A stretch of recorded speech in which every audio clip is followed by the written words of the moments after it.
사람에게 가장 중요한 것이 무엇이라고 생각합니까? 사람이 가장 중요하고 필요한 것은 물이라고 이야기를 합니다. 저희가 금요일날 열왕기상을 보면서 엘리야를 통해서 아합 왕 시대의 아합 왕이 악함으로 하나님 아버지 앞에 하나님을 배신하고 버리고 산당을 만들고 우상 숭배를 하는 그런 상황 속에서 하나님께서 재앙을 내리시는데, 하나님께서 이스라엘 백성을 심판하시고 재앙을 내리시는 방법이 바로 비를 세상에 보내지 않는 그런 내용으로 나타나고 있습니다. 그래서 3년 반 동안, 3년 6개월 동안 아합 왕 시대에 그 땅에 비가 내리지 않았다라고 성경은 기록하고 있습니다. 우리의 몸이 65%가 수분 물로 만들어졌다고 합니다. 그래서 보통 사람이 하루에 2리터, 1리터에서 3리터 사이를 물을 마셔야 된다라고 말을 합니다. 우리 성도님들은 하루에 몇 잔을 마시는 것 같으세요? 커피를 몇 잔 드실 수 있고, 어떤 분은 음료수, 소다라든지 이런 것을 드실 수가 있을 것입니다. 젊은 청년이, 25살 먹은 청년이 물 대신 항상 콜라를 마셔요. 그러니까 더우면 갈증이 생기면 콜라를 마시고, 항상 콜라 마시는 것이 몸에 익숙해져 있고 물을 전혀 마시지 않습니다. 그래서 질문합니다. 왜 물을 안 마시고 콜라를 마시느냐? 그 청년의 대답이 물은 맛이 없어서 그렇대요. 물은 맛이 없기 때문에 안 마신다라고 말합니다. 그런데 문제는 이 콜라라든지 커피라든지 이런 것을 물 대신 마셨을 경우에 보통 물 마시는 양보다 배로 마셔야 된다고 말을 합니다. 그러면 콜라라든지 이런 커피나 이런 것을 마셨을 때는 그 물을 이용해서 그것을 다 빼내기 때문에 도리어 한 배 정도가 몸에서 빠져나간다라고 말을 합니다. 하루에 자기의 몸무게에 따라서 좀 여성분들은 아마 여자분들은 한 2리터 64온스라고 말하죠. 그러면 보통 우리 지하실에서 친교할 때 마시는 컵, 그게 8온스 컵이거든요. 그거 하루에 8잔을 마셔야 된다는 얘기예요. 그리고 남자분들은 한 12잔, 한 그 정도를 마셔야 된다라고 말을 합니다. 물을 안 마셨을 때에 병이 걸릴 수도 있고, 만약에 몸에서 20%가 수분이 빠졌을 때는 사망에 이를 수도 있다라고 말을 합니다. 그만큼 물은 우리 몸에 너무나도 중요한 것이고, 하루하루의 삶 속에서 끊임없이 우리가 보충해 줘야 되는 것을 우리는 알 수가 있습니다. 오늘 저희가 읽은 이 14장 말씀 속에 나타나고 있는 것은 방언과 예언, 예언과 방언이라는 두 가지의 성령의 은사들입니다. 질문합니다. 고린도 교회에 여러 가지 문제가 있었는데 주어진 은사 중에서 어떤 은사로 가장 문제가 많이 생겼을까요? 이제 머리가 좀 좋으신 분들은 오늘 14장에서 12장 속에서는 9가지의 성령의 은사를 언급을 했죠. 그런데 14장에 와서 은사를 다루는 내용 속에서 다시 2가지를 언급을 하면서 구체적으로 다루고 있는 것은 고린도 교회에 여러 가지 은사를 통해서 많은 분열과 다툼과 시기 질투와 문제가 생겼는데, 그 중에 가장 큰 문제를 일으킨 은사들이 바로 방언과 예언이었던 것 같습니다. 그래서 방언과 예언에 대해서 바로 이해할 수 있도록, 12장 속에서는 은사에 대해서 바로 이해하고 바로 깨달을 수 있도록 은사에 대한 내용을 구체적으로 이야기를 하고, 14장에 와서는 이제는 그 9가지 은사 중에서 그 2가지 고린도 교회에 문제가 되었던 그 은사들을 언급하면서 하나님의 자녀들이, 하나님의 백성들이 이 2가지 은사에 대해서 구체적으로 잘 이해해야 될 필요성을 이야기를 하고 있습니다. 21세기의 하나님의 교회에, 교회 속에서 가장 문제가 되는 은사들이 뭐라고 생각을 하세요? 오늘 이 시대도 가장 큰 문제가 되는 은사 중에 하나는 방언과 예언이라는 사실입니다. 이 방언은 어떤 교단에서는, 어떤 교회에서는 이렇게 가르칩니다. 모든 성도들은 성령 세례를 받아야 되는데 성령 세례를 받은 것의 증표가 방언이라고 가르쳐요. 그러니까 그 교단에서는, 그 교회에서는 방언하는 사람은 성령 세례를 받은 사람으로 엘리트가 되고 방언하지 못하는 성도들은 엘리트에 끼지를 못한다는 거예요. 왜냐하면 방언을 해야지만 성령 세례를 받은 것의 증표가 되기 때문에 방언하지 못하는 사람들은 오히려 무시당하는 그런 모습들이 나타나는 것을 볼 수가 있습니다.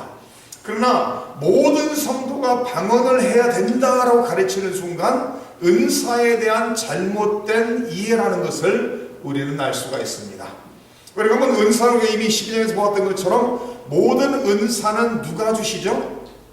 하나님이 나눠주십니다. 예수님의 뜻대로 나눠주십니다. 성령님께서 성령님의 뜻대로 나눠주신다라고 기록했습니다. 다시 말해서 삼위일체 하나님께서 각자에게 하나님이 원하시는 대로 은사들을 나눠준다라고 말하고 있습니다.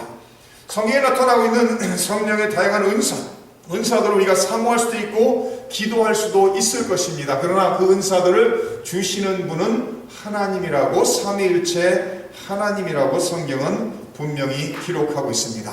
그래서 12장 은사를 설명하기 위해서 12장 뒷부분에 가서는 어떤 예를 들고 있죠? 몸과 지체의 예를 들고 있어요. 그러면서 이 몸에는 다양한 지체들이 있는데 그 모든 지체들이 한 몸에 붙어 있는 것이다라고 말하고 있죠. 그래서 어떤 사람은 오른손으로, 어떤 사람은 왼손으로, 어떤 사람은 무릎으로, 발로 다양한 지체의 모습을 가지고 그리스도의 교회에 한 몸을 이루면서 서로에게 유익을 끼치고 하나님의 교회를 든든히 세워가기 위해서 존재한다라고 성경은 가르치고 있습니다. 그러므로 모든 사람이 다 예언을 하겠느냐, 모든 사람이 다 방언하겠냐, 그렇지 않다라는 거예요. 모든 사람이 하는 사를 다 받을 수 없다라는 것을 12장 마지막 부분에서 가르치고 있습니다. 그러므로 성경에 나타나는 은사를 이야기하면서 이 은사는 모두가 받아야 된다라고 말하는 순간 은사에 대한 올바른 깨달음이 아니라는 것을 우리는 알 수가 있습니다. 그래서 14장 속에서 이 방언과 예언을 언급을 하면서 방언의 목적이 어디 있고 예언의 목적이 어디 있고 방언의 특색과 예언의 특색이 무엇인가를 오늘 말씀을 통해서 가르치고 있습니다. 1절 말씀을 다시 한번 보시면 사랑을 추구하며 신령한 것들을 사모하되 특별히 예언을 하려고 하라. 이 14장 속에서는 예언과 방언을 비교하면서 이야기를 하면서 방언보다도 예언을 하기를 추구하라는 거예요. 그러면서 왜 그런 얘기를 하고 있죠? 방언은 누구를 위한 것이라고 말하죠? 방언은 자기의 유익을 위한 것이다. 또한 방언은 사람에게 말하는 것이 아니라 하나님께 말하는 것이라는 거예요. 하나님께 비밀을 말하는 것이다 라고 말하고 있습니다. 근데 더 나아가서 방언의 은사를 받았다는 사람이 통역의 은사가 없다면 아무 유익함이 없다라는 거예요. 그렇잖아요. 개인 기도를 할 때 하나님 앞에 나가서 2시간 동안 방언으로 기도했는데 내가 무슨 기도했는지를 전혀 모른다면 무슨 유익이 있냐는 거예요. 이 고린도 교회에서도 이 방언을 하는 사람들이 자기들이 받았다는 이 방언의 은사를 드러내기 위해서 사람들에게 내가 이런 은사가 있다는 것을 알리기 위해서 공적인 예배 장소에서 방언으로 크게 기도했던 그런 모습이 있었던 것 같습니다. 오늘 있을도 마찬가지죠. 하나님의 교회 성도들이 모여서 합심해서 기도합시다 그러면 분명히 항상 방언으로 크게 기도하는 분들이 계세요. 그러면은 방언을 받으신 분들이 방언으로 크게 하나님께 비밀을 말하고 있으면은 그 옆에서 같이 기도하는 분들은 오히려 유익함보다는 방해가 될 때가 많은 것을 압니다.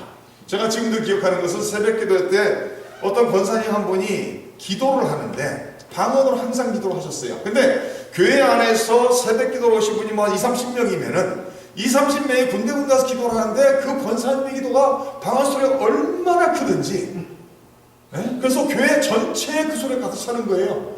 그러니까 기도하는 사람들이 자기의 기도에 집중할 수 없을 정도로 그러면은 질문합니다. 그 방언의 은사를 받았다는 것이 바로 활용되고 있는 것입니까? 아니면 잘못 활용되고 있는 것입니까? 분명히 잘못된 거예요. 왜냐하면 모든 은사의 목적은 어디가 있었죠? 1차적으로 하나님께 영광입니다. 그 다음에 2차적으로 무엇이었죠? 성도들의 유익이었어요. 왜냐하면 그리스도의 몸에 다양한 지체들인데 다양한 지체들의 존재의 목적은 나를 위한 것이 아니라 나를 통해서 다른 지체들이 유익함을 얻게 하기 위한 목적이 있다는 거예요. 손으로 밥을 먹습니다. 근데 밥을 먹을 때 손의 유익의 목적으로 밥을 먹습니다. 아니잖아요. 온몸 전체의 유익을 위해서 밥을 먹습니다. 우리가 발이 있습니다. 걸어서 어디를 갈 때 내 발을 위해서 그곳을 가는 게 아니잖아요. 내 몸 전체의 유익을 위해서 가는 것이요. 다시 말해서 우리 몸에 있는 모든 지체들은 그 지체들이 바로 자기의 본분을 행할 때 그것을 통해 온 몸의 유익을 항상 가져오는 데 목적이 있다는 거예요. 그래서 은사를 받았다면서 은사를 활용하는데 하나님의 교회의 유익이 아니라 도리어 방해가 되고 해가 된다면 그 사람은 은사에 대한 깨달음이 잘못된 것이고 더 나아가서는 그것이 하나님이 주시는 은사가 아닐 가능성이 있다는 것을 우리는 항상 기억할 필요가 있습니다. 한 군데 먼저 찾아옵니다. 사도행전 말씀으로 가시기 바랍니다. 방언이 우리에게 소개되는 것이 바로 예수님께서 이 세상에 오셨다가 십자가에 죽으시고 3일 만에 부활하시고 40일 후에 승천하신 후에 성령님이 마가다라 광에 임하시면서 방언이 나타난 것을 볼 수가 있습니다. 사도행전 2장 1절입니다. 오순절 날이 이미 이르매 그들이 다같이 한 곳에 모였더니 호련히 하늘로부터 급하고 강한 바람 같은 소리가 있어 그들이 앉은 온 집에 가득하며 마치 불의 혀처럼 갈라지는 것들이 그들에게 보여 각 사람 위에 하나씩 임하여 있더니 그들이 다 성령의 충만함을 받고 성령이 말하게 하심을 따라 다른 언어들로 말하기를 시작했다라고 기록하고 있습니다. 지금 성령이 임하셨다라는 것이 그 많은 사람들이 마가다락방에서 오순절날 성령이 임하심으로 성령 충만 속에 성령님이 말하게 하심을 따라서 그 성도들이 말하기 시작했다는 거예요. 지금 사도행전 2장 속에 나타나고 있는 이 방언은 무엇이죠? 분명한 것은 우리가 못 알아듣는 그런 언어가 아니었고 각양나라에서 수많은 사람들이 오순절에 예루살렘에 모였는데 그 사람들이 하나님의 복음을 하나님의 비밀들을 자기의 나라말로 모든 여기에 마가다락방에 모인 하나님의 백성들이 선포하는 것을 듣고 깨달음을 받았다는 거예요. 그래서 그날 수많은 사람이 회개를 하고 수천 명이 더해졌다라고 2장 마지막 부분에 기록을 하고 있습니다. 중요한 것은 방언이 성령님께서 말하게 하심을 따라 말했다는 겁니다. 근데 오늘 이 시대는 방언을 가르치는 데도 있고 방언의 은사를 내가 줄 수 있다라고 말하는 목사들도 있습니다. 분명히 기억하십시오. 은사는 목사가 주는 게 아니에요. 은사는 사람이 주머니에서 꺼내서 받아라 했을 때 받아지는 게 아니라는 거예요. 은사는 하나님께서 주시는 것이고 은사는 나의 노력으로서 이루어질 수 있는 받아낼 수 있는 것이 아니라는 거예요. 만약에 노력을 통해서 모든 은사를 받을 수 있다면 저는 성경에 있는 모든 은사를 하나도 빼놓지 않고 다 받도록 지금까지도 노력하고 있을 것입니다. 어떤 사람이 그러죠. 어떤 목사가 내가 방언의 은사를 준다고 말하면서 할렐루야 할렐루야 빨리 하라고. 그거는 저도 할 수 있어요. 할렐루야 빨리 한 5분 동안 해보세요. 할렐루야 할렐루야가 되는가. 2, 3분만 가다가 할렐루야 랄랄라가 되고 그러면 툭 치면서 방언 터졌다고. 방언이 그런 식이라면요 그건 하나님의 역사가 아니죠.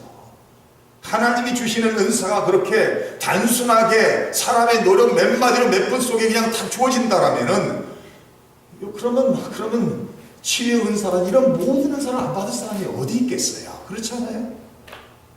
은사는 하나님께서, 삼위일체 하나님께서 주시는 것이고, 오순절 마가다락방에 임한 성령을 통해 임한 방언은 분명히 각양 나라에서 온 사람들의 언어였다라고 분명히 말하고 있습니다. 그러면 12장 속에 나타나고 있는 방언의 은사, 이것이 천국의 언어라고 말할 수가 있습니다. 그러나 중요한 것은 그 방언의 은사를 받았다면은 그 은사는 다른 사람들에게 보여서 내가 얼마나 영적인 사람이고 내가 얼마나 하나님께 많은 은사를 받은 대단한 사람인가를 나타내기 위해서 주어진 은사가 아니라는 거예요. 그럼 만약에 어떤 성도님이 내가 방언의 은사를 받았다, 그럼 그건 하나님과 그 성도와의 관계 속에서, 기도 속에서 사용하도록 주신 것입니다. 그 방언의 은사를 받았다는 사람이 다른 성도를 얕잡아 본다든지, 다른 성도를 바라보면서 당신은 방언도 못하냐, 이거는 뭔가 잘못된 거예요. 그러면 은사 자체를 잘못 이해하는 것이고, 그 사람은 교만한 사람으로서 하나님의 역사 속에서 말하는 것이 아니죠. 하나님 안에서 신앙이 성장하면 성장할수록 어떻게 되죠? 더욱더 낮은 데로 내려가고 더욱더 겸손함이 다른 사람들에게 전달되어야 됩니다. 내가 겸손하다는 것을 내가 말해서가 아니라 나의 삶 속에서 저 사람은 그리스도로 말미암아 정말 신실하고 거룩하고 겸손한 사람이라는 것이 삶 속에 묻어나야 된다는 거예요. 근데 안타깝게도 고린도 교회에서도 1세기에서도 그랬고 오늘 21세기에도 그렇고, 은사를 받으면 은사를 받았다라는 것을 자랑하고 싶고, 은사를 받았다는 것을 딴 사람이 알아주기를 원하고, 은사를 받았다는 것이 나의 대단함인 것처럼, 나의 벼슬인 것처럼 드러내기를 원하는, 그건 뭔가 은사의 기본적인 성경의 가르침을 깨달지 못한 사람, 어린아이의 모습일 수밖에 없을 것입니다. 이 방언에 대해서 오늘 14장 속에 여러 가지를 말을 하고 있습니다. 2절 말씀에 방언은 하나님께 말하는 것이다. 방언은 하나님께 영으로 비밀을 말하는 것이다. 방언은 알아듣는 사람이 없다라고 말합니다. 방언은 4절에 자기의 유익을 위한 것이다. 그리고 5절에서 통역 없이는 방언은 교회의 덕을 세울 수 없다고 가르치고 있습니다. 그리고 5절 마지막 부분에서는 방언은 예언하는 자보다 못하다 이렇게 나와 있어요. 여기에서 방언과 예언을 비교하면서 제가 눈에 얘기했죠. 은사를 비교하면서 얘기할 수 없다 했는데, 여기서는 방언과 예언을 비교하면서 말하면서 방언보다는 예언이 훨씬 더 낫다는 거예요. 좋다라는 거예요. 왜 그런가 하면은 공적인 예배에 모인 장소 속에서 방언의 통역이 없다면은 그 공적인 예배 장소에서는 아무에게도 덕을 끼치지 못하고 유익을 끼치지 못하니까 방언은 유익함이 없다는 거예요. 그러나 예언은 모든 사람이 들었을 때 알아들 수 있는 말이기 때문에 방언, 예언은 모든 사람에게 유익함이 있다라고 가르치고 있습니다. 그러면서 방언하는 사람은 통역의 은사를 구하라고 13절에 말하고 있습니다. 그리고 14절에 가서 방언으로 기도를 열심히 하는데, 만약에 내가 방언으로 기도하는 것이 무엇인지 모른다면 나의 마음에는 아무 열매를 맺지 못한다라고 말하고 있습니다. 방언은 22절에 믿지 않는 사람을 위한 표적이라고 말하고 있습니다. 돌아가서 23절에 가서 믿는 사람들이 공적인 예배에서 모든 사람이 방언으로만 기도하고 있다면은, 방언으로 얘기한다면은 안 믿는 사람이 문으로 들어왔을 때 뭐라고 얘기하겠냐는 거예요. 다 미친놈들이라고, 미친 사람들이라고 말할 거라는 거예요. 다시 말해서 안 믿는 사람이 문으로 들어왔을 때 그 사람은 미친 사람들의 모임이구나 하고서 욕을 하고 나갈 거라는 거예요. 근데 정반대로 예언은 하나님의 주시는 말씀이 선포되고 예언이 선포됐을 때는 안 믿는 사람들이 깨달음이 있게 된다는 거예요. 안 믿는 사람들에게 그들을 책망하게 되고 그들이 판단을 받게 하고, 더 나아가서는 믿지 않는 사람들의 숨은 일들이 드러나게 한다라고 말합니다. 그래서 결국은 25절에 그 사람들이 하나님을 경배하게 한다라고 성경은 기록하고 있습니다. 방언에 비해서 지금 방언과 예언을 비교해서 이야기하면서 하나님 아버지 앞에 공적인 예배를 드리고 공적인 모임 속에서는 방언은 무익하다라는 거예요.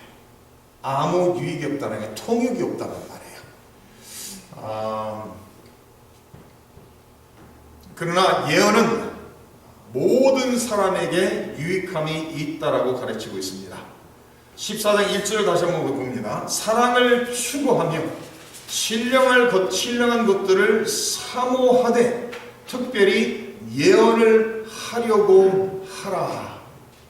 여기 나와 있는 사랑을 추구하며, 이제 13장에서 12장의 그 성령의 은사들을 말하다가 12장 맨 마지막 절 31절에 너희는 더욱 좋은 은사를 사모하라. 내가 또한 가장 좋은 길을 너에게 보이리라 하면서 13장에 사랑에 대해서 얘기하면서 어떤 은사를 받았다 할지라도 사랑이 없다면은 그 모든 것은 유익함이 없다. 울리는 꽹과리요 나에게도 이익이 없고 다른 사람에도 이익이 없고 하나님께 영광이 되지 않는다라고 말하면서 모든 은사를 활용하는 데 있어서 사랑이 바탕에 깔려야 되고 사랑이 원인이 돼야 하고 이유가 된다는 것을 13장에 기록을 했습니다.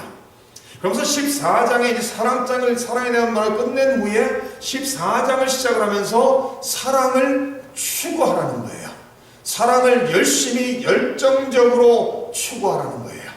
여기에 나와 있는 추구하라는 이 표현은 명령입니다. 원문으로 보면은 헬라어로 명령으로 주어져 있고 현재형으로 주어졌어요. 다시 말해서 사랑을 계속해서 추구하라는 것은 추구하라는 명령으로 나타나고 있다는 거예요. 그러면서 신령한 것들을 사모하라는 그 사모하라는 단어도 명령이요 현재형입니다. 다시 말해서 믿는 사람들은 신령할 것들을, 영적인 것들을 끊임없이 사모하고 끊임없이 하나님의 백성들은 사랑을 추구하며 살아야 된다라고 성경은 가르치고 있습니다. 그래서 특별히 예언을 하려고 하라. 방언을 말하는 자는 사람에게 하지 아니하고 하나님께 하나니 이는 알아듣는 자가 없고 영으로 비밀을 말함이라. 그러나 예언하는 자는 사람에게 말하며 덕을 세우며 권면하며 위로하는 것이요 이렇게 나와 있어요. 여기 이제 중요한 게 이 3절 말씀인데요. 여기 나와 있는 예언이라는 이 예언을 이해하는 데 있어서 이 3절의 예언의 목적이 어디 있느냐? 이 3절에 나타나고 있는 예언은 사람에게 말하는 것이고 이 예언의 말씀을 통해서 사람들에게 덕을 세우고 사람들을 권면하고 사람들을 위로한다라고 기록하고 있습니다. 오늘 이 시대에 소위 선지자라는 사람들이 있어요. 오늘 이 시대에 자기가 사도라고 말하는 사람들이 있습니다. 분명한 것은 사도는 역사 속에서 단회적으로 있었던 직분입니다. 다시 말해서 이 사도라는 아포스톨로스라는 단어는 예수님께서 보내심을 받은 자라는 그런 의미를 가지고 있거든요. 그래서 예수님을 만나고 예수님이 부르시고 파송한 사람들을 사도라고 합니다. 그래서 1세기에 사도들이 있었어요. 그러나 1세기가 끝난 후에는 사도직은 없습니다. 사도직은 끝났고 사도들이 하던 사역은 계속 지속되고 있습니다. 사도들의 사역의 핵심이 무엇이었죠? 기억나세요? 우리가 사도행전을 보면서 봤었는데 사도행전 6장 속에서 사도들의 사역이 무엇인가를 요약하고 있었습니다. 한번 찾아보세요. 사도행전 6장입니다.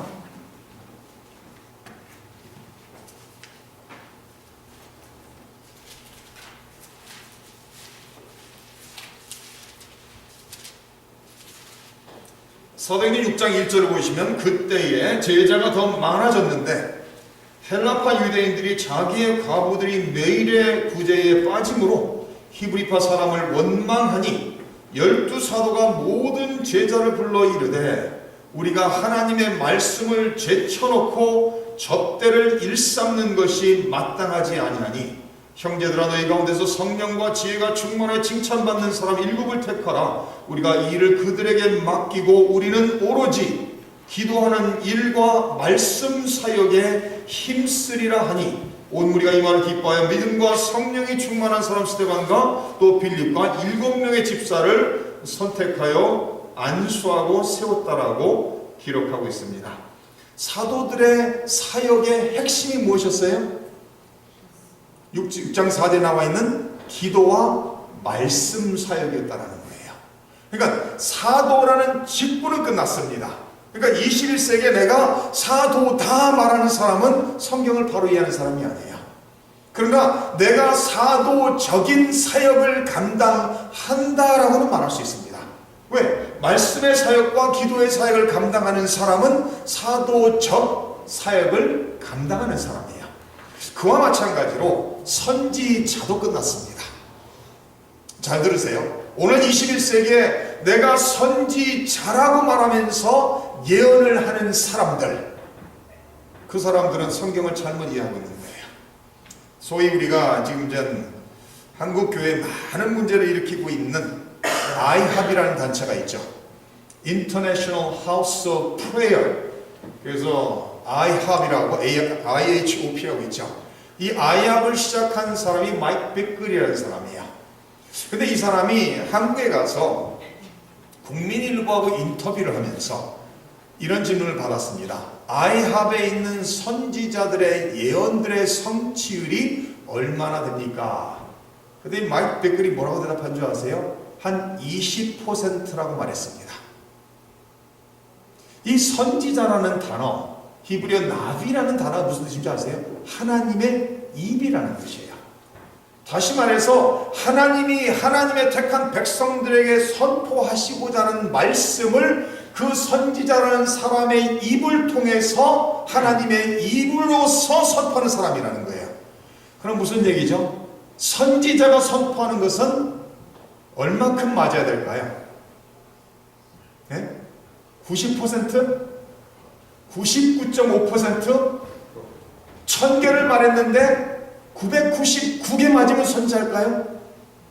하나님의 선지자 아니에요. 그러면은 하나님의 입으로서 선지자의 사명을 감당하고 예언을 했다면은 1.1획도 한 번도 틀릴 수가 없습니다. 틀려서는 안 돼요. 역사 속에 노스다무스라는 사람이 미래에 대한 예언을 많이 했는데 그 사람이 예언하는 것이 계속 성취되는 게 많다. 그게 하나님의 선지자가 아니에요. 점쟁이를 찾아가면은요, 예? 맞습니까? 안 맞습니까? 점쟁이를 찾아냈는데, 용하다는 점쟁이를 찾아갔는데, 그 사람이 나에 대해서 15가지를 얘기했는데, 한 가지만 맞았다고 합시다. 조금 높여서 2가지 맞았다고 합시다. 그럼 그 점쟁이 다시 찾아갑니까? 안 찾아갑니까? 거금을 주고 찾아가는 어리석은 사람이죠. 왜? 그거는 말이 안 되잖아요. 근데 점쟁이가 말했는데 15가지 중에서 14가지 맞았다. 그럼 다시 가야 안 가요? 왜? 확률적으로 높으니까 다시 가요. 거금을 주고서. 근데 그 점쟁이가 하나님의 역사 아니에요. 하나님은 1.1획도 틀릴 수가 없는 거예요. 왜? 하나님은 예언을 주시는 하나님에서 그치는 것이 아니라 예언을 성취하시는 하나님이시기 때문에 그런 거예요. 하나님은 예언을 주시는 분이 아니라 예언을 주시는 분이시고 계획하시고 역사 속에서 그대로 이루시는 하나님이라는 거예요. 그래서 신명기 18장에 가서 예언자에 대해서 보면은요, 한번 가봅시다. 신명기 18장입니다. 지금 아합에서 예언하는 사람들의 예언이 20% 맞는다. 그거는 성경에 나와 있는 하나님의 선지자나 예언하고는 전혀 무관한 얘기예요. 그거는 무당 수준이고 점쟁이 수준도 안 되는 얘기들이에요. 사실은요. 신명기 18장입니다.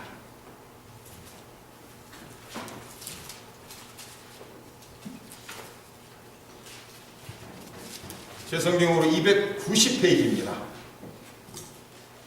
18장 15절입니다. 내 하나님 여호와께서 너희 가운데 내 형제 중에서 너를 위하여 나와 같은 선지자 하나를 일으키리니 너희는 그의 말을 들을지니라. 이것이 곧 내가 총회의 날에 호렙산에서 내 하나님 여호와께 구한 것이라. 곧 내가 말하기를 내가 다시는 내 하나님 여호와의 음성을 듣지 않게 하시고 다시는 이 큰 불을 보지 않게 하소서 드렸건대 내가 죽을까 하나이다 하며 여호와께서 내게 이르시되 그들의 말이 옳도다. 내가 그들의 형제 중에서 너와 같은 선지자 하나를 그들을 위하여 일으키고 내 말을 그 입에 두리니 내가 그에게 명령하는 것을 그가 무리에게 다 말하리라. 누구의 말입니까? 하나님의 말이에요. 우리가 성경을 보면서 성경은 창세기에서 계시록까지 1.1획도 틀린 것이 없는, 그래서 하나님의 말씀인 성경에는 하나도 더해서도 안 되고 하나도 빼서는 안 된다라는 것을 계시록에 기록을 하고 있습니다. 19절입니다. 누구든지 내 이름으로 전하는 내 말을 듣지 아니하는 자는 내게 벌을 받을 것이요 만일 어떤 선지자가 내가 전하라고 명령하지 아니한 말을 제 마음대로 내 이름으로 전하든지 다른 신들의 이름으로 말하면 그 선지자는 죽임을 당하리라 하셨느니라. 내가 마음속에 이르기를 그 말이 여호와께서 이르신 말씀인지 우리가 어떻게 알려 하리라.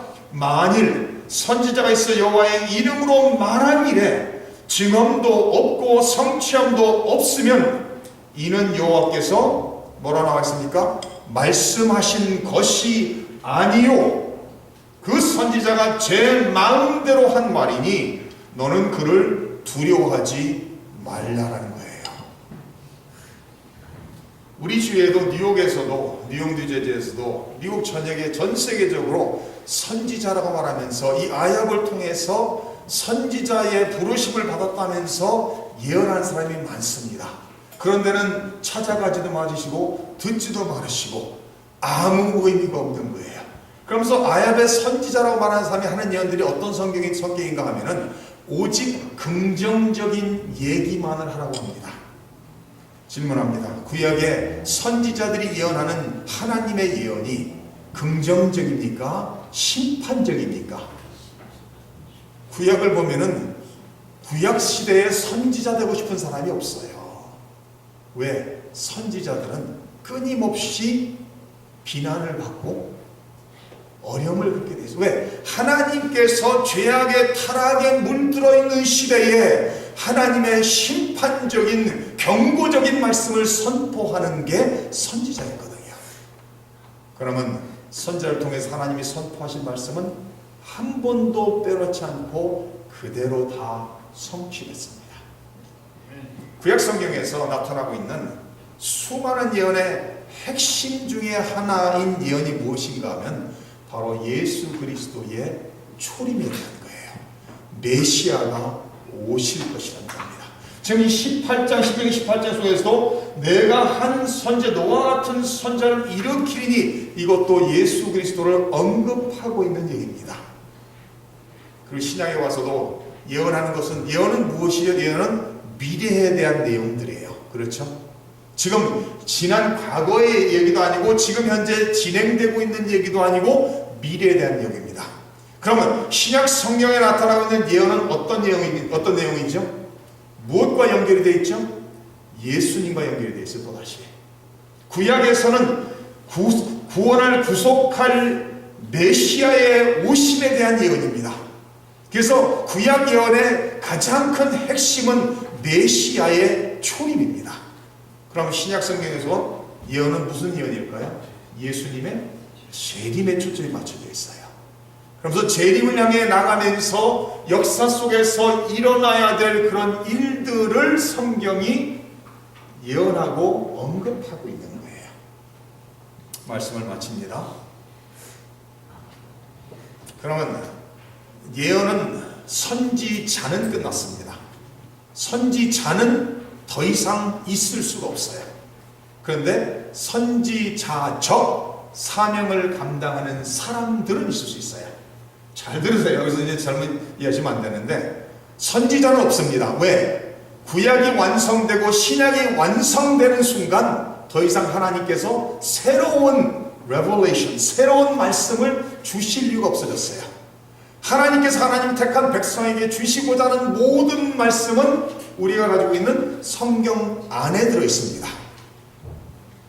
그러나 하나님의 종들이 강단에 서서 미래에 대한 예수님의 재림에 대한 그런 내용을 선포할 때 선지자는 아닌데 선지자들이 하던 사역과 같은 선지자적 사역을 하는 그런 모습입니다.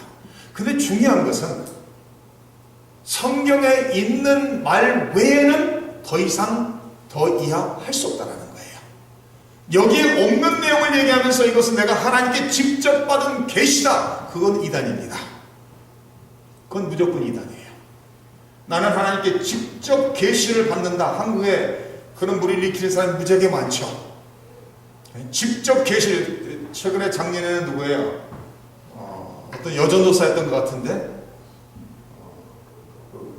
북한이 쳐들어온다. 12월 달이었나요? 12월 14일 날짜까지도 12월 14일에 쳐들어온다. 땅굴이 수만 개가 있는데 30분이면 그래서 지나갔어요. 12월 14일. 그런데 뭐라고 해 지금?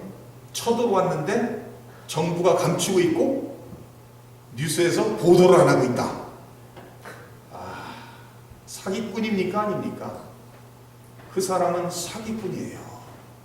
왜? 하나님이 주신 예언이었다면, 그죠? 미래에 있었던 얘기를 했잖아요. 근데 안 이루어졌어요. 그건 하나님이 주신 말씀도 아니고 하나님의 선지자일 수도 없다라는 거예요. 근데 안타까운 것은 그런 사람의 말을 듣고 기대했다가 그 일이 안 이루어져도 그 사람을 추종하는 어리석은 사람들이 많다는 거예요. 이단들이 어떻게 시작되는 줄 아세요? 예수님의 재림의 때를 예언했다가 예수님의 재림을 안 하셨는데도 계속해서 그 그룹이 지속이 됩니다. 그러면서 이단이 되는 거예요. 그래서 여호와의 증인, 다 예수님의 재림에 대한 예언으로 조셉 스미스라는 사람이 1843년 예수님 오신다. 안 오셨어요. 44년 오신다. 안 오셨어요. 그러면 저거는 이단이다 하고서 잘못됐다고 돌았어야 되잖아요. 이 신명기에서는 예언한 자의 예언이 성취되지 않으면 어떻게 하라고 했죠? 돌로 쳐 죽이라고 나와 있습니다. 그럼 그런 사람은 돌로 쳐 죽여야 되는 사람들이에요. 근데 그 사람을 추적하는, 그러면서 여호와의 증인이라는 이단 종교가 시작이 됐습니다. 미국에서도 헤럴 캠핑이라는 사람이 92년도에 94년도였나요? 94년도 92년도에 92년도 9월 29일이었던 것 같아요. 예수님 오신다. 안 왔어요. 그 사람이 미국의 패밀리 라디오라는 94.7 FM 라디오의 창설자입니다. 그 당시에 94년도 죄송합니다. 1994. 그 사람이 책을 썼거든요.